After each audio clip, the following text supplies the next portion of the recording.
How satisfied are you with your life in general? A little, a lot? If I give you a scale from 0 to 10, with 0 being the least and 10 the most, where will you rank yourself? What score will you give yourself? Now, I'm a well-being economist, and I think it's weird if I am interested in your life satisfaction. But it has been shown by researchers such as Ed Diener and Veenhoven and Richard Layard that asking a person how satisfied he is with his life is a very, very good measure of your life circumstances. As a well-being economist, I'm interested in measuring your well-being and asking you how satisfied you are with your life. I get a very good idea about your own evaluation of your life.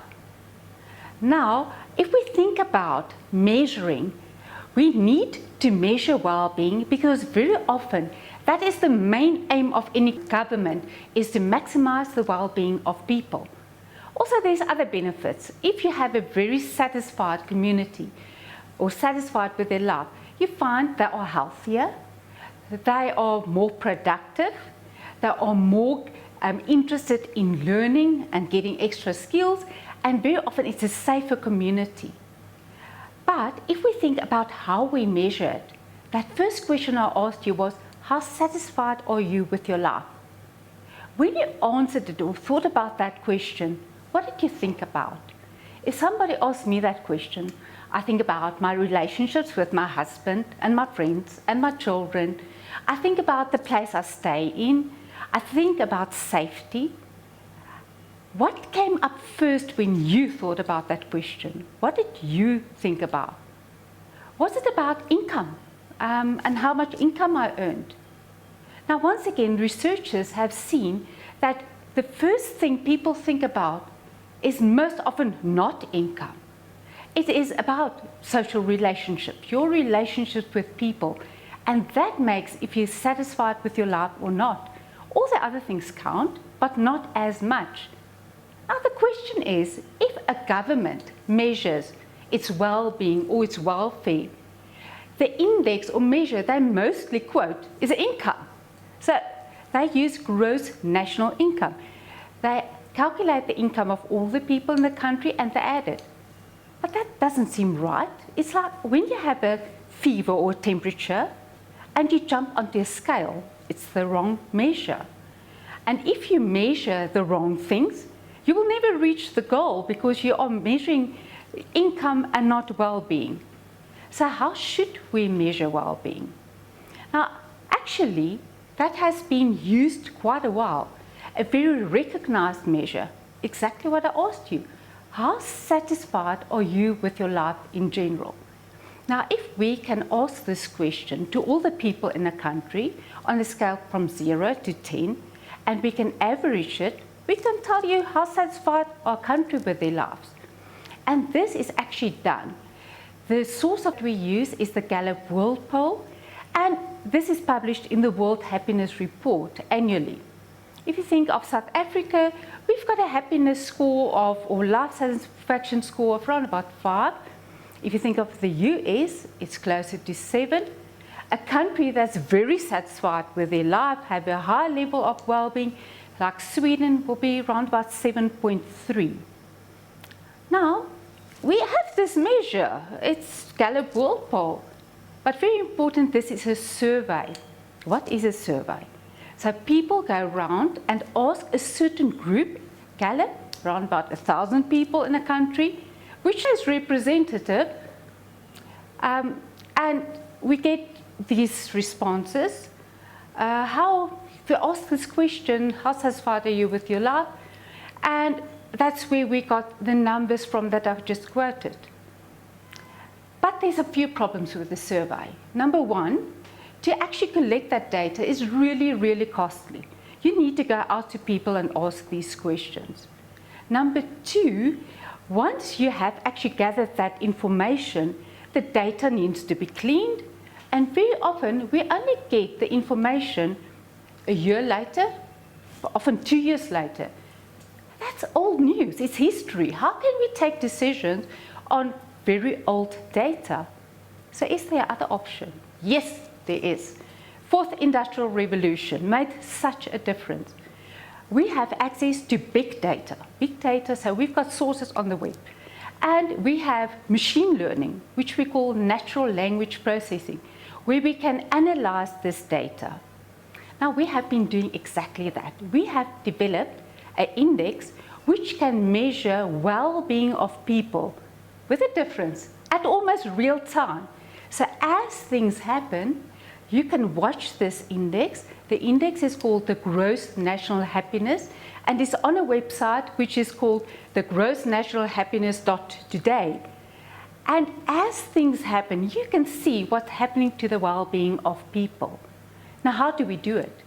We extract a live stream of tweets and we use this machine learning to analyze the sentiment of each tweet. Now, the sentiment can be coded, is coded in either positive, negative, or neutral. Then we use a balance score. So we take the positives and the negatives, and if we deduct the one from the other and with a little bit of more calculations, we can see the trend.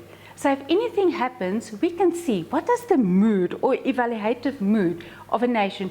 Is it increasing? Is it decreasing? What is happening? And we have been, often we get different questions about it. Why Twitter? Well, the point is we would have liked to use Facebook, Instagram, TikTok, but the privacy restrictions around those data sources are very, very strict. But with Twitter, it's public, so we can use Twitter. Then often they ask us, but not that many people have Twitter accounts and it's not representative. Well, if you think of South Africa with a population of around about 58 million, we've got 11 million Twitter accounts. Of those people, they tweet on average 60,000 tweets per day. Now put that together and you have a population or the number of observations per year is around about 22 million. Remember when I said about the survey, we had 1,000 observations. And if you, in statistics, you know the bigger the sample, the closer you can get to the truth because we are estimating. So a bigger sample will put you closer to what really is happening. And also, if we think about Twitter, there's other advantages. People that tweet, not just individuals, there's also businesses, bigger societies. So we get a sort of sample from different societies, parts of the community, which is really representative. We have been measuring the GNH since 2019. So running for a little bit more than 2 years at this stage. Initially, we only measured it for 3 countries, New Zealand, Australia, and South Africa. But lately we have extended this and we're also measuring the gross national happiness for a few European countries. Furthermore, we only analyzed the sentiment initially, so the mood of the nation, but we also expanded that. And now we can measure the underlying emotions. We can pick up anger, fear, joy, anticipation, trust, so various of these emotions. Now we have been following this index, monitoring it day by day by day to see how well it reflects what happens in a society. That can be economics, politics, sport events, and to see how it reflects in this index. Just to mention a few examples, South Africans are sport crazy. Actually, soccer, rugby. But the event I would like to mention is the 2019 World Cup, Rugby World Cup. Now, I sat and I watched this game. The game started at 11 on this Saturday, the 2nd of November. But now I've got double interest here. I'm watching the game on the one side, and on the other hand, I've got this index on my phone and I'm watching it. And as the game progresses, and it becomes clear that the Springboks are going to win this game, you can see the index increasing. And by 1 o'clock, when the final whistle blew, and I looked at this index, it was on 7.9 on the scale from 0 to 10.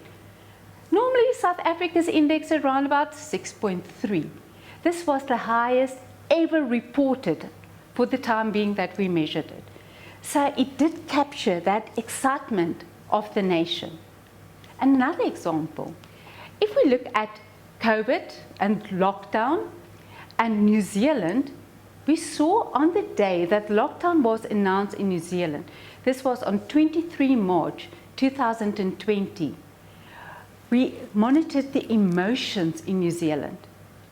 And from the 23rd of March to the 24th of March, this changed tremendously. We saw that joy dropped, we saw anger increased, fear increased, and trust decreased. So you could see that reflection in the emotions almost immediately. Then this is normally post an event. So we can tell what happened to the sentiment and the emotions after the event. But can we also use it to predict, so in a predictive capacity? Yes, we saw the same thing. Not long ago, the ex-president of South Africa was sentenced to jail. This happened on a Wednesday in July. Many people became very, very angry. Other people started fearing for what will happen. When we looked at this index, we could see this. We could see how the mood in the nation, the evaluated mood, changed. We saw the fear, we saw the anger, they are all negative emotions. So this index started decreasing. Now let's say that the government did watch this index and they saw this. They can probably have predicted something is going to happen.